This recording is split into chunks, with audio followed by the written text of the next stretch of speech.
தமிழர் கட்சியிடமிருந்து விவசாய சின்னத்தை பறித்து நாம் தமிழர் கட்சி பாஜகவின் பி டீம் இல்லை என நிரூபித்து சீமானை மிகப்பெரிய தலைவனாக போராடும் பாஜக அண்ணாமலைக்கு நன்றி என தென்காசியில் தேர்தல் பரப்புரையில் சீமான் பேசியுள்ளார். தென்காசியில் நாம் தமிழர் கட்சியின் வேட்பாளர் இசை மதிவாணனை ஆதரித்து மைக் சின்னத்தில் அக்கட்சியின் ஒருங்கிணைப்பாளர் சீமான் கடையநல்லூர் மணிக்கூண்டு அருகே தேர்தல் பரப்புரையில் ஈடுபட்டார். அப்போது 100 நாள் வேலைத் திட்டம் வாயிலாக மத்திய அரசு மக்களை சோம்பேறியாக்குகிறது என்று குற்றம் சாட்டிய சீமான், திமுக, அதிமுக 2 கட்சிகளும் தமிழக மக்களின் உரிமைகளை பறிகொடுத்து விட்டது என விமர்சித்து பேசினார். நாம் தமிழர் கட்சியின் கரும்பு விவசாய சின்னத்தை பறித்துவிட்டால் தங்களை வீழ்த்திவிடலாம் என்று எண்ணும் பாரதிய ஜனதா கட்சியும் அதன் மாநில தலைவருமான அண்ணாமலை மறைமுகமாக தனது வெற்றிக்கு பாடுபட்டு வருகின்றனர். அது மட்டுமில்லாமல் நாம் தமிழர் கட்சியை என்ஐஏ சோதனை மூலம் உலக தரத்திற்கு உயர்த்தி உள்ளனர் எனவும் தெரிவித்தார். பிஜேபியில் இருந்து என் வெற்றிக்கு அவர் பாடுபடுவதை நீங்கள் அறிந்து கொள்ள வேண்டும். அவர் என்னையை ரைடு விட்டு என்னை உலக உயரத்திற்கு என்னை உயர்த்தி சென்றவர். விவசாய சின்னத்தை பறித்து இந்த ஒளிவாங்கி சின்னத்தை கொடுத்து என்னை பிஜேபியின் பி டீம் இல்லை என்று நிரூபித்த பெருந்தகை. அவருக்கு என்னுடைய அன்பையும் நன்றியும் செலுத்த நான் கடமைப்பட்டிருக்கிறேன். அவர் என்னை மிகப்பெரிய தலைவனாக்க பாரதிய ஜனதாவிலிருந்து போராடி கொண்டிருக்கிறார். அவருக்கு என் அன்பும் நன்றியும். புரட்சி எப்போதும் வெல்லும் என் உடன் பிறந்தார்களே, நாளை உங்கள் பிள்ளைகளின் வெற்றி அதை சொல்லும்.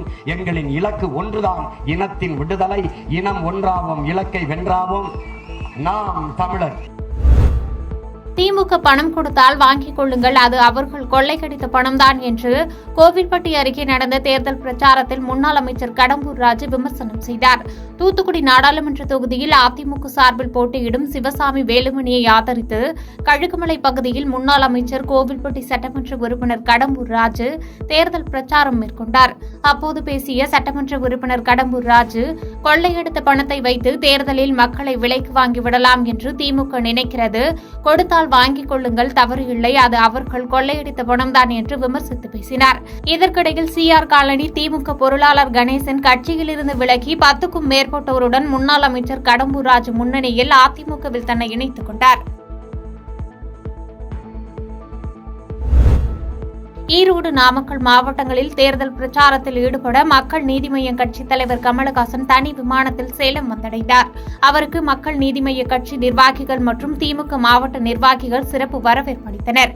தொடர்ந்து மத்திய மாவட்ட திமுக பொருளாளர் கார்த்திகேயன், மாவட்ட நிர்வாகி ரகுபதி மற்றும் திமுகவினர் சால்வை அணிவித்து வரவேற்றனர். ஆனால் அவரை அழைத்து செல்ல வந்திருந்த பவுன்சர்கள் மற்றவர்கள் யாரும் அவரை சந்திக்க விடாமல் அழைத்து சென்றதால் அவரை காண வந்த அவரது கட்சி நிர்வாகிகள் பலரும் அதிருப்தி அடைந்தனர். தொடர்ந்து இன்று மாலை ஈரோடு மற்றும் நாமக்கல் மாவட்டங்களில் நடைபெறும் பிரச்சார பொதுக்கூட்டத்தில் கலந்து கொண்டு இந்தியா கூட்டணி கட்சி வேட்பாளர்களை ஆதரித்து வேன் பிரச்சாரத்திலும் ஈடுபடுகிறார். அதற்கான அனைத்து ஏற்பாடுகளையும் திமுக மற்றும் இந்தியா கூட்டணி கட்சியினர் செய்து வருகின்றனர்.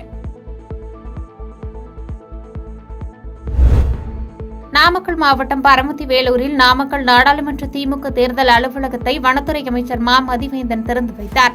இதனைத் தொடர்ந்து பேசிய அமைச்சர் மதிவேந்தன், நமது இந்திய கூட்டணி வேட்பாளர் மாதேஸ்வரனுக்கு பரமத்தி வேலூர் தொகுதியில் அதிக வாக்குகள் வித்தியாசத்தில் வெற்றி பெற செய்ய வேண்டும்.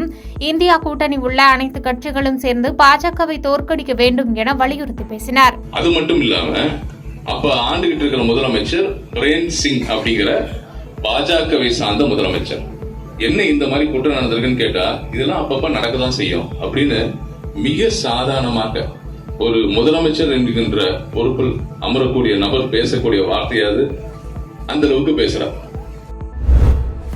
ஈரோடு மாவட்டம் நீலகிரி நாடாளுமன்ற தொகுதிக்குட்பட்ட பவானிசாகர் சட்டமன்ற தொகுதி திமுக கூட்டணி கட்சி நிர்வாகிகள் ஆலோசனைக் கூட்டம் நீலகிரி நாடாளுமன்ற உறுப்பினர் ஆ ராசா தலைமையில் நடைபெற்றது.